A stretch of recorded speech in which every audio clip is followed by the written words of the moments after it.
साधु साधु। नमो तस् भगवतो अरहतो सम्मा सम्बुद्धस्स। साधु साधु साधु। श्रद्धावान उपासक उपासिकागण, भगवान बुद्ध जी एक आश्चर्यवत मनुष्य थे।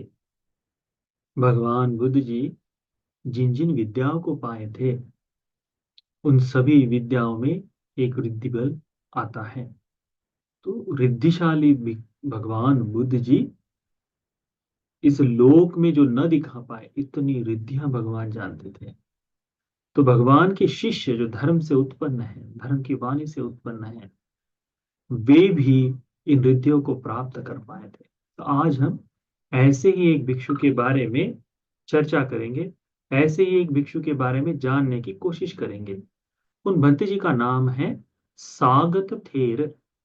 ये जो अग्र महाश्रावक है, इनमें सागत नाम के सागत थेर एक भिक्षु थे, जो तेजो धातु समापत्ति यानी अपने शरीर से अग्नि बाहर निकालने में, तेज धातु जो है उस तेजो धातु को बाहर निकालने के लिए, यानी अपने आप को संपूर्ण शरीर प्रज्वलित हो जाना जो कहते हैं ना, उन भिक्षुओं में यह भंते अग्र थे। तेजो धातु कुशलानंग अग्गो करके भगवान बुद्ध जी ने इनको नाम दिया है। भगवान कहते हैं कि एततग्गं भिक्खवे मम सावकानं भिक्खूनं तेजो धातु कुशलानं यदिदं सागतो। मेरे भिक्षु श्रावकों में तेजो धातु में कुशल जो भिक्षु है, उनमें यह सागत भंते जी अग्र है करके भगवान बुद्ध जी ने उस समय बताया। तो ये अग्र भंते जी जो है, आज इनके बारे में हम थोड़ा सीखने की कोशिश करेंगे। इस तरह से इनका इसका विस्तार आता है कि यह जो भंते हैं, इनके पूर्वजन्म की कथा इस तरह से आती है कि आ, पद्मोत्तर भगवान बुद्ध जी के समय में हंसवती नाम के जगह पर, हंसवती राजधानी में कोई एक व्यक्ति जन्म लिया, और उसने भगवान बुद्ध जी को धर्म का उपदेश करते हुए सुना। उस उपदेश में भगवान बुद्ध जी बताते हैं कि मेरे भिक्षुओं में तेज धातुओं के में कुशल यह एक भिक्षु है करके। इस बात को सुनकर, इस बात को जानकर, अधिकार कामंकत्वा यानी जो अग्रपदों को पाने के लिए नियत कर्म है, जो करना अत्यावश्यक है, वो कार्य को कर भगवान बुद्ध जी से आज्ञा प्राप्त कर वह अपना पूरा जीवन भगवान बुद्ध जी की सेवा में, धर्म के अभ्यास में व्यतीत किए। वहां से मृत्युपरांत सुगतिमय दिव्य लोक में आते जाते पारमिताओं को पूर्ण करते हुए, श्रावक पारमिताओं को पूर्ण करते हुए, जब यह समय आया, जब इस समय में आया, इस भगवान बुद्ध जी के काल में श्रावस्ती में एक ब्राह्मण कुल में जन्म लिए। ठीक है। और उनका नाम सागत मानवक था। मानवक यानी युवक, तो सागत नाम था उनका। और जब समय के साथ में सो अपरेण सत्तु धम्म देशनं सुत्वा, तब किसी एक समय भगवान बुद्ध जी से धर्म का उपदेश सुनकर प्रवचित होने की इच्छा को प्राप्त किया। प्रवचित हुए, प्रवचित होकर धर्म साधना का इतना अभ्यास कि आठों समापत्तियों को प्राप्त कर गए, यानी ध्यान से प्राप्त की जाने वाली आठों दिशाओं को, आठों स्थितियों को उन्होंने प्राप्त कर लिया। ठीक है। तो एक दिन भगवान बुद्ध जी चारिका करते करते, भ्रमण करते करते कौशाम्बी नगर में आए। वहां पर नदी के किनारे पर एक उस समय, किसी एक समय में नदी के किनारे पर कोई एक अतीत की बात है, इन बुद्ध के समय की हो ऐसा आवश्यक नहीं, अतीत की बात है कि उस समय नदी में लाने ले जाने वाला जो नाविक है, इस नाविक को आने वाले जो उसकी यात्रीगण हैं, इन लोगों ने किसी बात पर क्रोधित होते हुए, किसी बात पर चिढ़ते हुए उसको मार डाला। हम लोग देखते हैं ना आज भी, कहीं किसी से, अपने ड्राइवर से किसी से झगड़ा होने के बाद कितनी यानी मारना है, गाली गलौज, ये सारी चीजें होती है। तो ये बात आज की केवल ही नहीं, अतीत में भी इस तरह से घटनाएं घटित होती थी। तो इस नाविक को जो यात्रा कराना था इस नदी के तीर से दूसरे नदी के पार, नदी के दूसरे तट तक ले जाने का जो कार्य करता था, उस नाविक को किसी एक कारणवश क्रोध में आकर इन लोगों ने उसको पीट पीट कर मार डाला।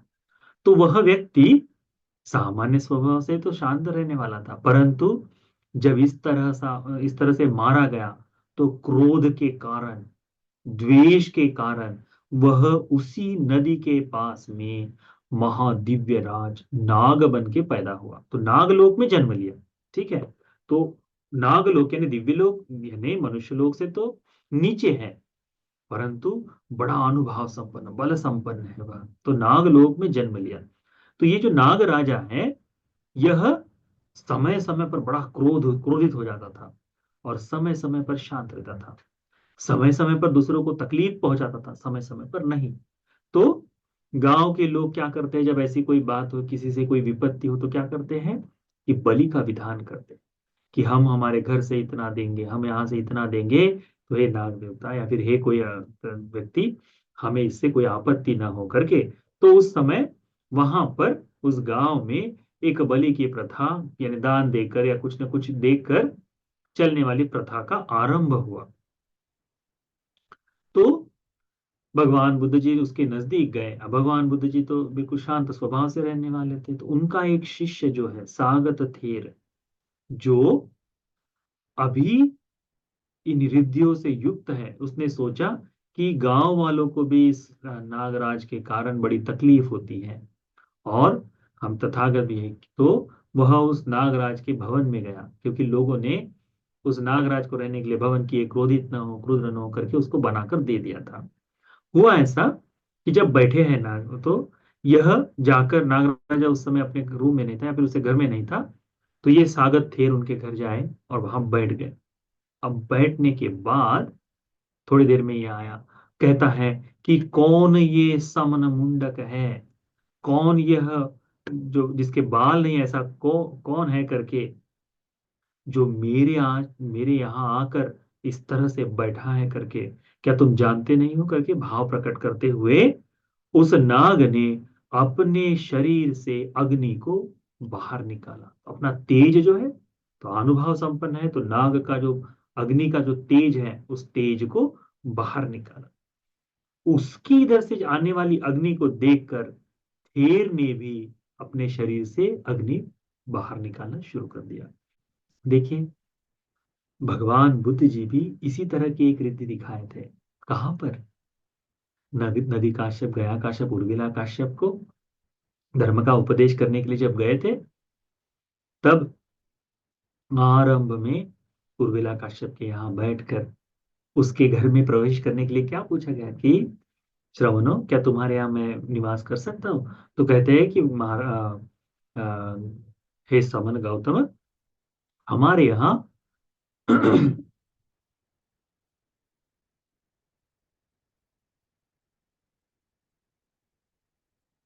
हे श्रवण गौतम, हमारे यहाँ रहने की व्यवस्था नहीं, परंतु हमारे यहाँ एक अग्निशाला है, तुम उस अग्निशाला में रुक सकते हो। परंतु वहां पर एक बड़ा दिव्य नाग है, जो उस शाला को धरे बैठा है। तो भगवान बुद्ध जी क्या कहते हैं? ठीक है कहते हैं।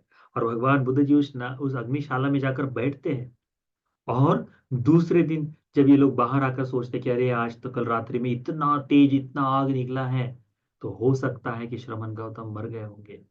तो बड़ा शोक प्रकट करते रहते। तब भगवान बुद्ध जी अपने भिक्षा पात्र में उस नाग को लेकर आते हैं और दिखाते हैं, ये वही है। तो बड़ा आश्चर्य है ना। तो इस तरह से भगवान ने ऐसी दृष्टि दिखाई थी, तो उनके श्रावक जो शिष्य जो है, उनमें भी ये बल आ जाता है। और आवश्यक नहीं कि पहले अरहत ही हो जाना चाहिए करके, ये जो अट्ठ समापत्ति है, इसे प्राप्त करने वाला इस तरह की रिद्धियों को दिखा सकता है। तब यह जो थेर है, यह थेर अपने शरीर से अग्नि को प्रकट करते, बाहर निकालते हैं। नाग राजा और ज्यादा अग्नि को बाहर निकालता है, अपने शरीर से और अग्नि बाहर निकालता है। तो जो थेर है वे भी अपनी ज्वालाओं को बढ़ा देते हैं, अपने शरीर से निकलने वाली ज्वालाओं को। और ऐसा करते करते उनके अग्नि के बल से स्वयं नागराज में जो तपिश जाग गई, तो समझ लिए कि ये कोई साधारण नहीं, मेरा दमन कर रहे हैं करके। और बिल्कुल वहां पर महंतो वातायन भिक्खु तिथेर सपाद मूले निपतित्वा, उस महान भिक्षु के सामने, उस थेर के सामने वे नागराज बिल्कुल नीचे बैठ गए। बैठने के बाद क्या कहते हैं, भंते तुम्माकं शरणं गच्छामि थी, हे भंते मैं आपकी शरण में आता हूं। पराजय किसने किया, भंते जी ने किया। किसका किया, नागराज का किया। शरण किसकी जाएंगे, तो भंते जी की जाएंगे। परंतु श्रावक संघ में ये गुण नहीं। कहते हैं कि मयंग शरण गमन किच्चन नथी, मेरी शरण में जाने की आवश्यकता नहीं। दस बल शरणं गच्छति, उस 10 बलधारी तथागत सम्यक संबुद्ध की शरण में जाओ कर कहते हैं। तो वो नागराज क्या कहता है, साधु कहते हैं, और भगवान बुद्ध जी की शरण में जाता है।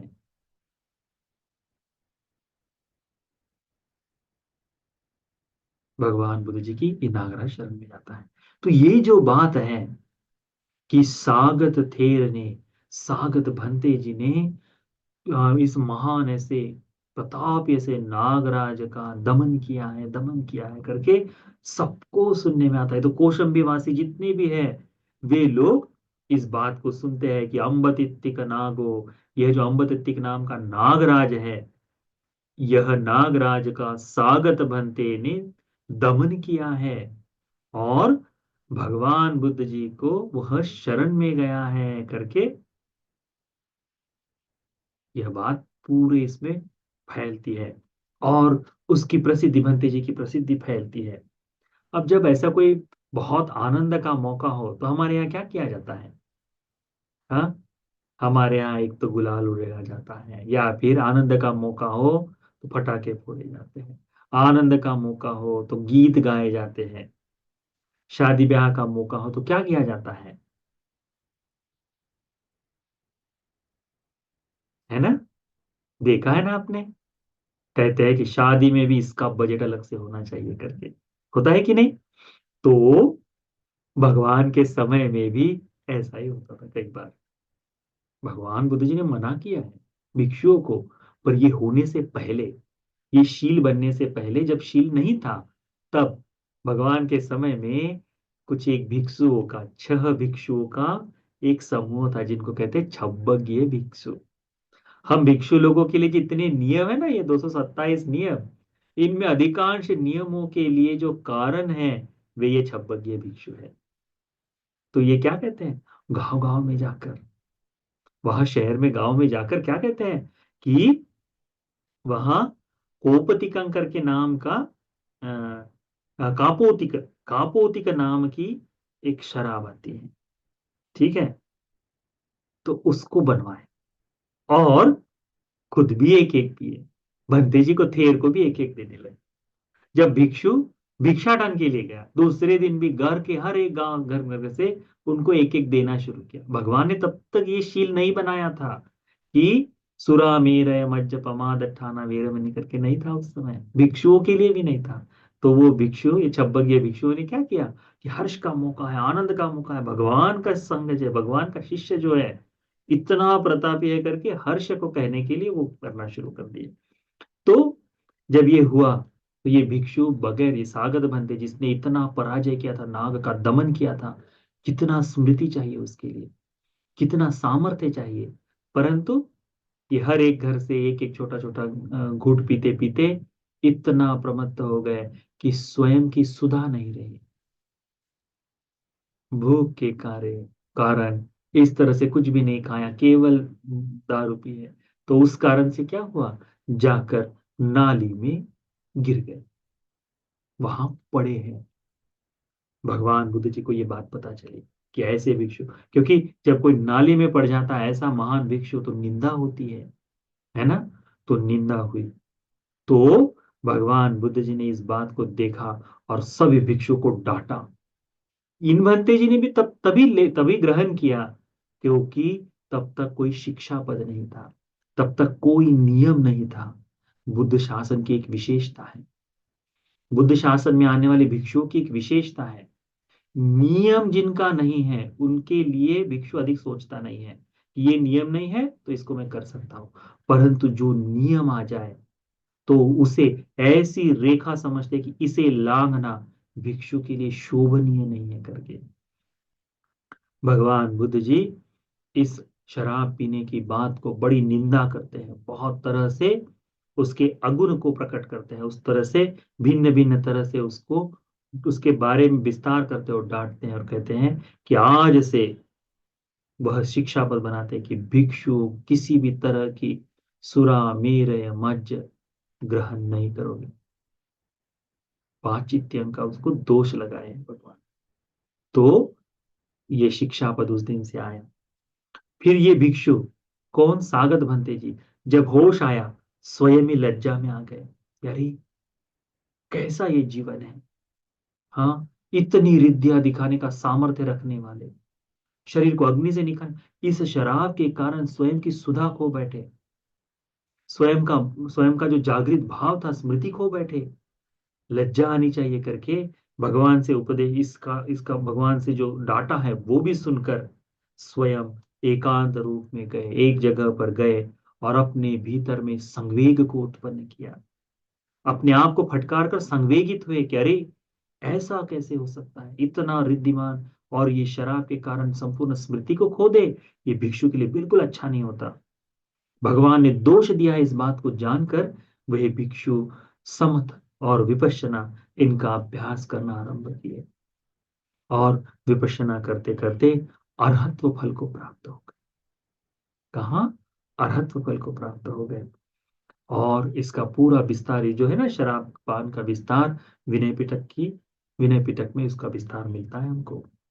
तब जाकर भगवान बुद्ध जी ने, ये हो जाने के बाद तब जाकर भगवान बुद्ध जी ने भिन्न भिन्न तरह से नियमों का सृजन कर भिक्षुओं को इन सब से परे रहने के लिए, धर्म के अभ्यास के लिए बताया, प्रेरित किया। और किसी एक समय में भगवान बुद्ध जी जब बैठे हुए थे महाविहार में जेतवन में, तब इन भिक्षुओं को सामने, सभी भिक्षुओं के सामने भगवान बुद्ध जी ने सागर तेर को तेजो धातु कुशलानंग अग्गो करके भगवान ने उस समय इस अग्रपद का स्थान उनको प्राप्त करा कर दिया था। देखो, भिक्षु होकर भी शिक्षा पद न रहते समय अपने धर्म को छोड़ देना, इस बात को न समझना, ये स्वाभाविक था। आज ऐसे अनेक शिक्षा पद है कि जो भिक्षु लोग नहीं जानते, इस कारण से धड़ल्ले से वो शिक्षा पद टूट रहे हैं। आवश्यकता है निरंतरता से अपने शिक्षा पदों का स्मरण करने वाले भिक्षु इस देश में उत्पन्न हो। आवश्यक है, जब तक भिक्षु निरंतरता से अपने प्रातिमोक्षशील को जानेगा नहीं, सीखेगा नहीं, तो कैसे अभ्यास करेगा। इसीलिए आज आवश्यकता है ऐसे संत की कि जहां पर प्रातिमोक्ष निरंतरता से हो, उपोसत के ये प्रातिमोक्ष के शीलों को अच्छी तरह से उसका पठन कर, उसका अध्ययन अध्यापन कर पाए, तब जाकर उस शीलों की सुरक्षा कर पाएंगे। अन्यथा उस समय एक छोटी सी गलती पर, उस गलती पर डांटने वाले अरहंत सम्यक संबुद्ध तथागत थे। आज हमें कौन सुधारेगा। आज संयम से ये सीखना चाहिए। इसीलिए इन महाप्रतापी अग्र श्रावकों को देखो, उनके धर्म को देखो, एक छोटी सी गलती होने के बाद तत्काल वहां से बाहर आकर अपने स्वयं को दोष देकर धर्म पर स्थिर होना कैसा चाहिए, ये हम सागत बंते जी से सीख सकते हैं। कोई दोष किया है, परंतु कब? जब उसका कोई शिक्षा पद नहीं, परंतु मेरे यहाँ तो ये दोष हो गया है, जानते ही उस दोष को सर्वतः के लिए समाप्त करने के, सदा के लिए उसको खत्म कर देने के लिए जो प्रयास किया है, वो आर्य श्रावक संघ का है। ये श्रावक संघ की विशेषता है, इसको सीखना चाहिए। सागत बनते शरीर से अग्नि को प्रकट कर सकते थे, बाहर निकाल सकते थे। ऐसा नहीं कि उसकी अग्नि से कोई जल जाए, वह जो ताप है, वह प्रताप है, वह उस दमन के लिए था। इसीलिए भगवान बुद्ध जी ने कहा कि तेजो धातु कुशल। आज भी देखा जाता है या फिर कहा जाता है कि जो कठिन कठिन कठिन नहीं, कसिन जो बढ़ाते हैं, कसिन की साधनाएं होती है, 40 प्रकार के कसिन बताए हैं। उसमें से कुछ विशेष कसिन है, उसमें पटवी कसिन है, आपो कसिन है, तेजो कसिन है। तो इन तेजो कसिन का जो अभ्यास करता है, उन भिक्षुओं में स्वभावतः शरीर के अंदर भीतर से गर्माहट निकलती है। ठंड में भी ठंड का एहसास नहीं होता। इतना है तेजो कसिन का प्रभाव। तो यदि आज ऐसा कोई भिक्षु कर सकता है कि ठंड में भी ठंड का एहसास न हो, हमें तो बहुत ठंड लगती है, हल्की सी ठंडी बढ़ते ही बिल्कुल जैकेट वैकेट चाहिए, परंतु ऐसे भिक्षु हमने देखे हैं कि जो तेजोकसिन का अभ्यास करते हुए बिल्कुल उन्हें ठंड का एहसास ही नहीं होता, शरीर से ऐसे जैसे भाप निकल रहा है ऐसा महसूस होता है। तो उस तरह के भिक्षु भी इस शासन में हैं। अरहंत मुनि लोग देखो फिर, सोचो ये अग्र श्रावक कैसे बने होंगे। अपनी पारमिता, अग्र श्रावक की पारमिताओं को पूर्ण कर कर भी कुछ ऐसी चीजें हैं जो अपने जीवन से टूट सकती है, परंतु पुनः कैसे लज्जा को छोड़कर, कैसे धर्म के प्रति पाप कर्म में लज्जा, पाप कर्म में भय को जगाकर पुनः विनय पर, नियम पर स्थिर होकर धर्म का बोध कैसे किया जाए, ये हम इन अग्र श्रावकों से सीख सकते हैं। तो ये जो सागत थेर है, इन सागर थेर के प्रति श्रद्धावान होइए, श्रद्धावान हुई है क्या। ये तो हमारे लिए लाभ की बात है कि भगवान के संग में, श्रावक संग में ऐसे भी महारिद्धिमान, महाइर्दिमत, तेजो धातु कुशल भिक्षु विद्यमान थे। तो ये स्वागत थेर बंते जी का जीवन चरित्र, इनकी ये धर्म की कथा आप सभी को, हम सभी को धर्म मार्ग में क्षमा को मांगते हुए, अकुशल को दूर करने के लिए ऊर्जा को जगाते हुए, इस बुद्ध शासन में भगवान बुद्ध जी के शिष्य बनने के लिए इनका जीवन प्रेरणादायी हो जाए, उपकारी हो जाए। साधु साधु साधु।